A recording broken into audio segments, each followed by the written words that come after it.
Welcome to the debate. So, when we put our carry-on luggage into a TSA plastic bin, we generally expect a very binary outcome. Right, like the scanner catches a prohibited water bottle or it just lets your innocuous laptop through. Exactly, but on May 30th at Sacramento International Airport, that scanner caught a viable explosive device, a chemical force multiplier, and a 15-minute timer packed into the bag of 49-year-old Kimani Osayande Jones. Yeah, it is incredibly jarring.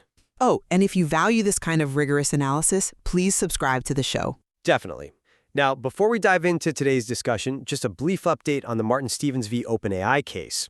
Oral arguments concluded yesterday regarding the latest discovery motions, and the judge is expected to issue a ruling on the data transparency requirements by next week.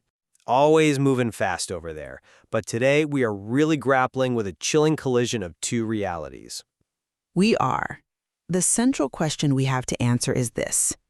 Based on the evidence, should the security apparatus interpret Jones's actions primarily as a calculated, coordinated aviation threat, or, as the dangerous but disorganized manifestation of a profound mental health crisis?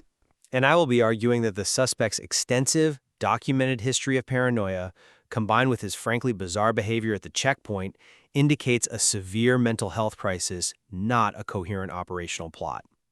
And I will be taking the stance that the physical evidence, specifically the concealment tactics, the objective lethality of the device, and the digital preparations, point squarely to a highly calculated threat.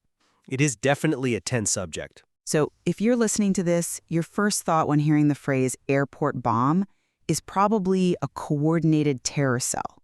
And honestly, the physical reality of what was in that backpack certainly fits that mold. We aren't talking about a random assortment of junk. Yeah, the physical contents were definitely alarming. Very.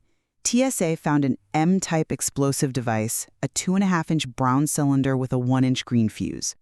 Alongside it, a butane torchlighter, zip ties, and bladed weapons. But the digital footprint is where the calculation becomes undeniable. I mean, he had 5 cell phones. 5 phones is a lot for one person? Sure. Right, and he had deliberately placed painter's tape over the front cameras. Plus, one of those phones was equipped with a 15-minute timer, primed and ready to start. That is purposeful operational intent to bypass security and execute an attack on his flight to Charlotte, North Carolina. I hear that, but what does a terror plot look like when the architect is actively hallucinating? You just cannot look at that backpack in a vacuum. The background context completely reframes this entire event. How so? Well, in the months leading up to this incident, beginning in March, this individual called the FBI tip line approximately 13 times. He claimed he was being followed to doctor's appointments, he reported being coerced in his sleep via digital media, and, monitored by drones outside his windows. Okay, but if he's planning an attack, why is he calling the FBI himself? Exactly. Taping over 5 phone cameras isn't operational security for a terror cell. It is a textbook manifestation of severe paranoia. I mean, this is a desperate man who firmly believed he was being surveilled by unseen actors. I will grant you the paranoia, but how does someone in a purely disorganized, manic state build a functional bomb? Sourcing these specific materials isn't like, grabbing a kitchen knife in a panic. It is like building a ship in a bottle. That is a strong comparison. Well, it requires sustained sequential focus over days or weeks. The FBI and sheriff's bomb technicians tested that powder and fuse. They determined it was viable and energetic.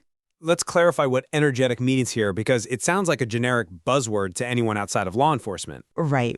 When the FBI calls this energetic, they don't just mean it's a loud firecracker.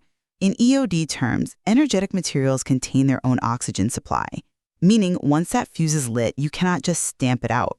Oh, wow. So it sustains itself. Exactly. That is what makes it viable. And remember, he packed it alongside an aerosol can. An aerosol can strapped to an explosive isn't just a bigger boom. It acts as a localized fuel-air explosive. Which is terrifying at altitude. Precisely. If that detonates at 30,000 feet, the aerosol acts as a force multiplier against the fuselage window, which is exactly how you get catastrophic depressurization. Procuring and assembling those specific mechanisms demands a terrifying level of focus. Look, I do not dispute the lethality of the device, But if we are evaluating the sophistication and coherence of a master plan, look at the rest of his travel logistics. His checked bags made it all the way to Charlotte. Right, they bypassed him. Yes, and they were hand-searched and examined by canine units upon arrival. And what did they find? Absolutely nothing illegal or concerning. If this was a comprehensive, calculated plan to bring down an airliner, the total absence of any supporting materials or secondary devices in his checked luggage points to a deeply disjointed reality. You say his checked bags were clean, which implies no master plan. But the digital footprint on his person completely unravels an idea.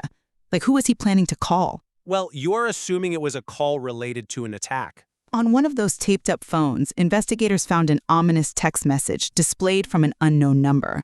It read, "We will be awaiting your call." Sitting next to a 15-minute timer and an energetic explosive, a message like that strongly implies a receiving party. It suggests coordination with outside actors.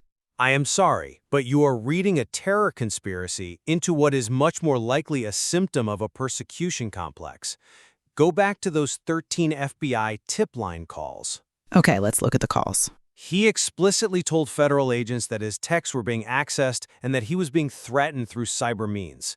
If a person genuinely believes their digital life is compromised by stalkers and shadow entities, an incoming text from an unknown number saying, "We will be awaiting your call," is not a message from a co-conspirator. You think it was the people he thought were stalking him? Exactly. It is deeply intertwined with the very people, real or imagined, that he believed were hunting him.